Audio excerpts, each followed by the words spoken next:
हर हर महादेव। राधे राधे। कृष्णा कृष्णा। श्रीमद् भगवद गीता अध्याय 8 8वां अध्याय। अर्जुन ने कहा, हे पुरुषोत्तम, वह ब्रह्म क्या है? अध्यात्म क्या है? कर्म क्या है? अधिभूत नाम से क्या कहा गया है? और अधिदेव किसको कहते हैं? हे मधुसूदन, यहाँ अधियज्ञ कौन है और वह इस शरीर में कैसे है? तथा युक्त चित्त वाले पुरुषों द्वारा अंत समय में आप किस प्रकार जानने में आते हैं? श्री भगवान बोले, श्री भगवान ने कहा, परम अक्षर ब्रह्म है। अपना स्वरूप अर्थात जीवात्मा अध्यात्म नाम से कहा जाता है तथा भूतों के भाव को उत्पन्न करने वाला जो त्याग है वह कर्म नाम से कहा गया है। उत्पत्ति विनाश धर्म वाले सब पदार्थ अधिभूत हैं। हिरण्यमय पुरुष अधिदेव हैं और हे देहधारियों में श्रेष्ठ अर्जुन, इस शरीर में वासुदेव ही अंतर्यामी रूप से अधियज्ञ हूँ। जो पुरुष अंत काल में भी मुझको ही स्मरण करता हुआ शरीर को त्याग कर जाता है वह साक्षात स्वरूप को प्राप्त होता है, इसमें कुछ भी संशय नहीं है। हे कुंती पुत्र अर्जुन, यह मनुष्य अंत काल में जिस भी भाव को स्मरण करता हुआ शरीर का त्याग करता है उसको ही प्राप्त होता है, क्योंकि वह सदा उसी भाव से भावित रहा है। इसलिए हे अर्जुन, तू सब समय में निरंतर मेरा स्मरण कर और युद्ध भी कर। इस प्रकार मुझ में अर्पण किए हुए मन बुद्धि से युक्त होकर तू निसंदेह मुझको ही प्राप्त होगा। हे पार्थ, यह नियम है कि परमेश्वर के ध्यान के अभ्यास रूप योग से युक्त दूसरी ओर न जाने वाले चित्त से निरंतर चिंतन करता हुआ मनुष्य परम प्रकाश रूप दिव्य पुरुष को अर्थात परमेश्वर को ही प्राप्त होता है। जो पुरुष सर्वज्ञ अनादि सबके नियता सूक्ष्म से भी अति सूक्ष्म सबके धारण पोषण करने वाला अचिंत स्वरूप सूर्य के सदृश नित्य चेतन प्रकाश रूप और अविद्या से अति परे शुद्ध सच्चिदानंद घन परमेश्वर का स्मरण करता है, वह भक्ति युक्त पुरुष अंत काल में भी योग बल से भ्रिकुटी के मध्य में प्राण को अच्छी प्रकार स्थापित करके फिर निश्चल मन से स्मरण करता हुआ उस दिव्य रूप परम पुरुष परमात्मा को ही प्राप्त होता है। वेद के जानने वाले विद्वान जिस सच्चिदानंद घन रूप परम पद को अविनाशी कहते हैं, आसक्ति रहित यत्नशील सन्यासी महात्मा जन जिसमें प्रवेश करते हैं और जिस परम पद को चाहने वाले ब्रह्मचारी लोग ब्रह्मचर्य का आचरण करते हैं, उस परम पद को मैं तेरे लिए संक्षेप से कहूंगा। सब इंद्रियों के द्वारों को रोककर तथा मन को हृदय में स्थिर करके फिर उस जीते हुए मन के द्वारा प्राण को मस्तक में स्थापित करके परमात्मा संबंधी योग धारण में स्थित होकर जो पुरुष ओम इस एक अक्षर रूप ब्रह्म को उच्चारण करता हुआ और उसके अर्थ स्वरूप मुझ निर्गुण ब्रह्म का चिंतन करता हुआ शरीर को त्याग कर जाता है, वह पुरुष परम गति को प्राप्त होता है। हे अर्जुन, जो पुरुष मुझ में अन्यंचित होकर सदा ही निरंतर मुझ पुरुषोत्तम को स्मरण करता है, उस नियत निरंतर मुझ में युक्त हुए योगी के लिए मैं सुलभ हूँ, अर्थात उसे सहज ही प्राप्त हो जाता है। परम सिद्धि को प्राप्त महात्मा जन मुझको प्राप्त होकर दुखों के घर एवं क्षण भंगुर पुनर्जन्म को नहीं प्राप्त होंगे। दुखों के घर एवं क्षण भंगुर पुनर्जन्म को नहीं प्राप्त होंगे। हे अर्जुन, ब्रह्मलोक पर्यंत सब लोक पुनरावर्ती है, परंतु हे कुंती पुत्र, मुझको प्राप्त होकर पुनर्जन्म नहीं होता, क्योंकि मैं कालातीत हूँ और ये सब ब्रह्मा आदि के लोक काल के द्वारा सीमित होने से अनित्य हैं। ब्रह्मा का जो एक दिन है उसको 1000 चतुर्युगी तक की अवधि वाला और रात्रि को भी 1000 चतुर्युगी गीतक की अवधि वाली जो पुरुष तत्व से जानते हैं, वे योगी जन काल के तत्व को जानने वाले हैं। संपूर्ण चराचर भूतगण ब्रह्मा के दिन के प्रवेश काल में अव्यक्त से अर्थात ब्रह्मा के सूक्ष्म शरीर से उत्पन्न होते हैं और ब्रह्मा की रात्रि के प्रवेश काल में उस अव्यक्त नामक ब्रह्मा के सूक्ष्म शरीर में ही लीन हो जाते हैं। हे पार्थ, वही यह भूत समुदाय उत्पन्न होकर प्रकृति के वश में हुआ रात्रि के प्रवेश काल में लीन होता है और दिन के प्रवेश काल में फिर उत्पन्न होता है। उस अव्यक्त से भी अति परे दूसरा अर्थात विलक्षण जो सनातन अव्यक्त भाव है, वह परम दिव्य पुरुष सब भूतों के नष्ट होने पर भी नष्ट होता है। जो अव्यक्त अक्षर इस नाम से कहा गया है, उसी अक्षर नामक अव्यक्त भाव को परम गति कहते हैं तथा जिस सनातन अव्यक्त भाव को प्राप्त होकर मनुष्य वापस नहीं आते, वह मेरा परम धाम है। हे पार्थ, जिस परमात्मा के अंतर्गत सर्वभूत हैं और जिस सच्चिदानंद घन परमात्मा से यह समस्त जगत परिपूर्ण है, वह सनातन अव्यक्त परम पुरुष तो अन्य भक्त से भी प्राप्त होने योग्य है। हे अर्जुन, जिस काल में शरीर त्याग कर गए हुए योगी जन तो वापस न लौटने वाली गति को और जिस काल में गए हुए वापस लौटने वाली गति को ही प्राप्त होते हैं, उस काल को अर्थात दोनों मार्गों को कहूंगा। जिस मार्ग में ज्योतिर्मय अग्नि अभिमानी देवता है, दिन का अभिमानी देवता है, शुक्ल पक्ष का अभिमानी देवता है और उत्तरायण के 6 महीनों का अभिमानी देवता है, उस मार्ग में मरकर गए हुए ब्रह्मवेता योगी जन उपयुक्त देवताओं द्वारा क्रम से ले जाकर ब्रह्म को प्राप्त होते हैं। जिस मार्ग में धूमाभिमानी देवता हैं, रात्रि अभिमानी देवता हैं तथा कृष्ण पक्ष का अभिमानी देवता है और दक्षिणायन के 6 महीनों का अभिमानी देवता है, उस मार्ग में मरकर गया हुआ सकाम कर्म करने वाला योगी उपयुक्त देवताओं द्वारा क्रम से ले गया हुआ चंद्रमा की ज्योति को प्राप्त होकर स्वर्ग में अपने शुभ कर्मों का फल भोग कर वापस आता है।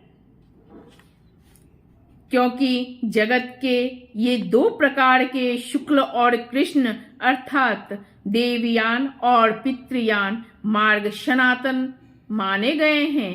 इनमें एक के द्वारा गया हुआ जिससे वापस नहीं लौटना पड़ता, उस परम गति को प्राप्त होता है और दूसरे के द्वारा गया हुआ फिर वापस आता है, अर्थात जन्म मृत्यु प्राप्त होता है। हे पार्थ, इस प्रकार इन दोनों मार्गों को तत्व से जानकर कोई भी योगी मोहित नहीं होता। इस कारण हे अर्जुन, तू सब काल में समबुद्धि रूप योग से युक्त हो, अर्थात निरंतर मेरी प्राप्ति के लिए साधन करने वाला हो। योगी पुरुष इस रहस्य को तत्व से जानकर वेदों को पढ़ने में तथा यज्ञ तप और दान आदि के करने में जो पुण्य फल कहा है उन सब को निसंदेह उल्लंघन कर जाता है और सनातन परम पद को प्राप्त होता है। अध्याय 8वां संपूर्ण। अध्याय श्रीमद् भगवद गीता का 9वां अध्याय, अध्याय 9। श्री भगवान बोले,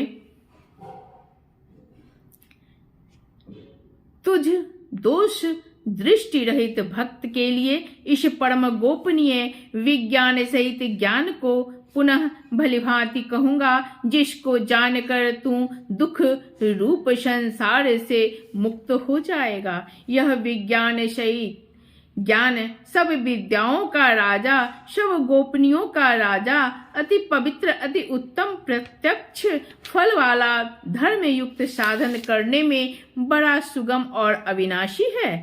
हे परम तप, इस उपयुक्त धर्म में श्रद्धा रहित पुरुष मुझको न प्राप्त होकर मृत्यु रूप संसार चक्र में भ्रमण करते रहते हैं। मुझ निराकार परमात्मा से यह सब जगत जल से बर्फ के सदृश परिपूर्ण है और सब भूत मेरे अंतर्गत संकल्प के आधार स्थित हैं, किंतु वास्तव में मैं उनमें स्थित नहीं हूँ। वे सब भूत मुझ में स्थित नहीं है, किंतु मेरी ईश्वरीय योग शक्ति को देख कि भूतों का धारण पोषण करने वाला और भूतों को उत्पन्न करने वाला भी मेरा आत्मा वास्तव में भूतों में स्थित नहीं है।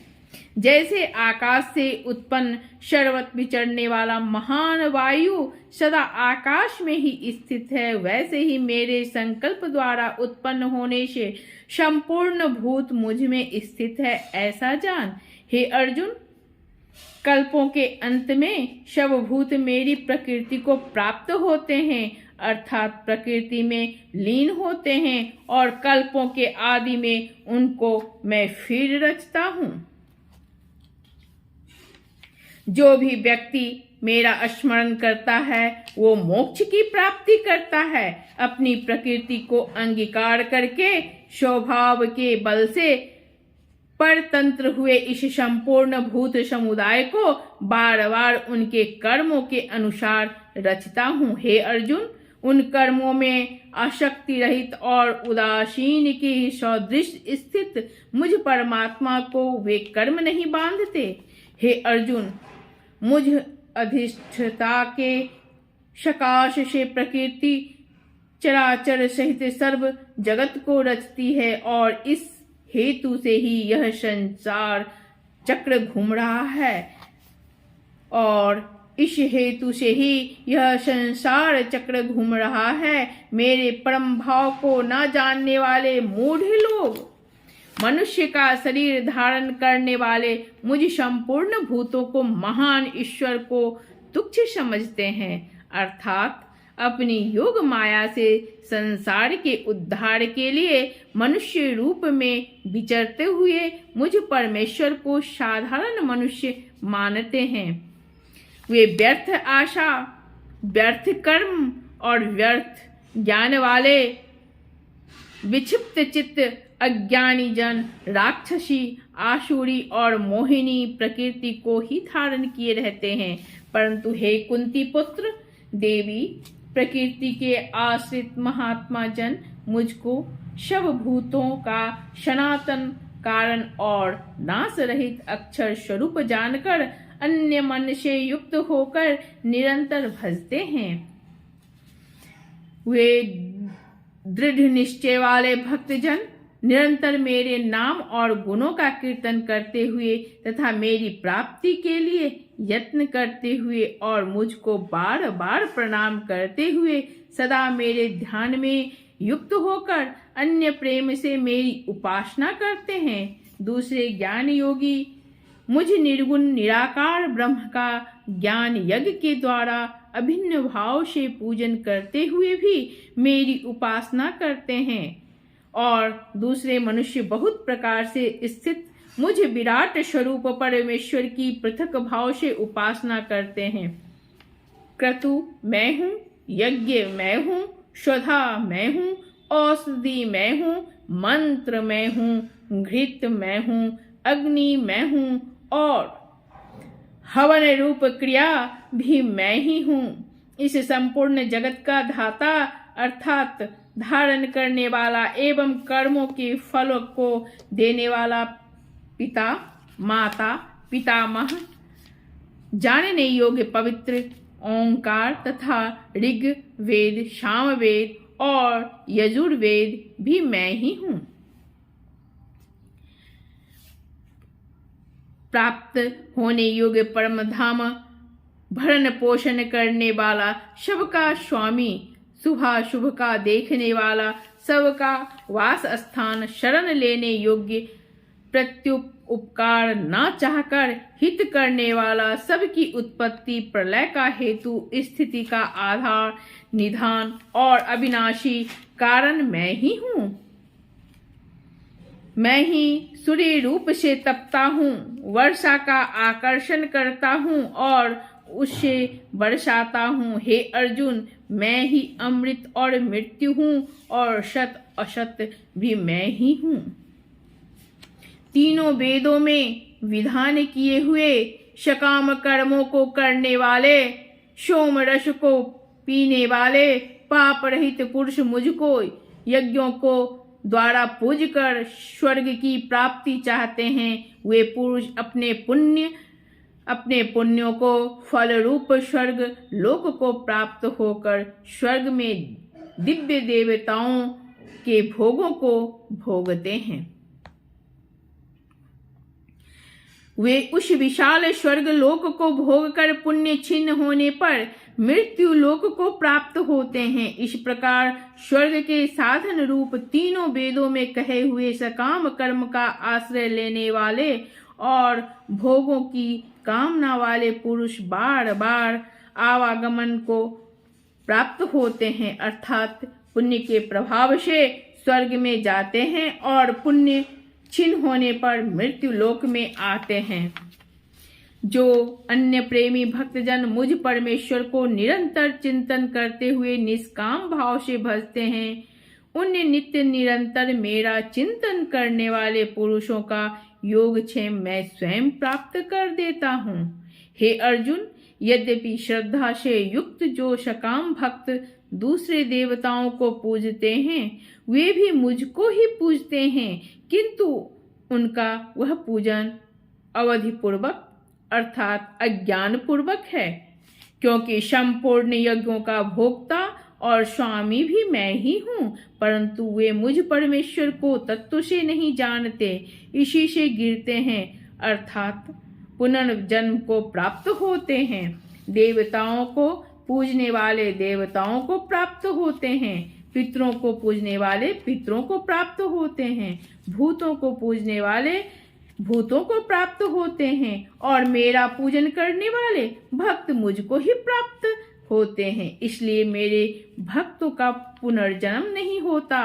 जो कोई भक्त मेरे लिए प्रेम से पत्र, पुष्प, फल, जल आदि अर्पण करता है, उस शुद्ध बुद्धि निष्काम प्रेमी सगुण रूप से प्रकट होकर प्रीति सहित खाता हूँ। हे अर्जुन, तू जो कर्म करता है, जो खाता है, जो हवन करता है, जो दान देता है और जो तप करता है, वह सब मेरे अर्पण कर।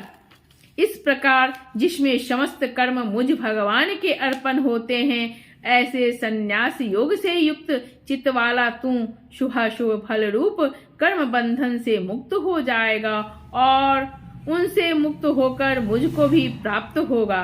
मैं सब भूतों में समभाव से व्यापक हूँ, न कोई मेरा अप्रिय है और न प्रिय है, परंतु जो भक्त मुझको प्रेम से भजते हैं वे मुझ में हैं और मैं भी उनमें प्रत्यक्ष प्रकट हूँ। यदि कोई अतिशय दुराचारी भी अन्य भाव से मेरा भक्त होकर मुझको भजता है तो वह साधु ही मानने योग्य है, क्योंकि वह यथार्थ निश्चय वाला है, अर्थात उसने भलीभांति निश्चय कर लिया है कि परमेश्वर के भजन के समान अन्य कुछ भी नहीं है। वह शीघ्र ही धर्मात्मा हो जाता है और सदा रहने वाली परम शांति को प्राप्त होता है। हे अर्जुन, तू निश्चय पूर्वक सत्य जान कि मेरा भक्त नष्ट नहीं होता। हे अर्जुन, स्त्री, वैश्य, शूद्र तथा पाप योनि, चांडाल आदि जो कोई भी हो, वे मेरे शरण होकर परम गति को प्राप्त होते हैं। फिर इसमें तो कहना ही क्या है। जो पुण्यशील ब्राह्मण तथा राज ऋषि भक्तजन मेरी शरण होकर परम गति को प्राप्त होते हैं, इसलिए तू सुख रहित और क्षण भंगुर इस मनुष्य शरीर को प्राप्त होकर निरंतर मेरा ही भजन कर। मुझ में मन वाला हो, मेरा भक्त बन, मेरा पूजन करने वाला हो, मुझको प्रणाम कर। इस प्रकार आत्मा को मुझ में नियुक्त करके मेरे परायण होकर तू मुझको ही प्राप्त होगा। अध्याय 9 संपूर्ण। हर हर महादेव। राधे राधे। कृष्णा कृष्णा।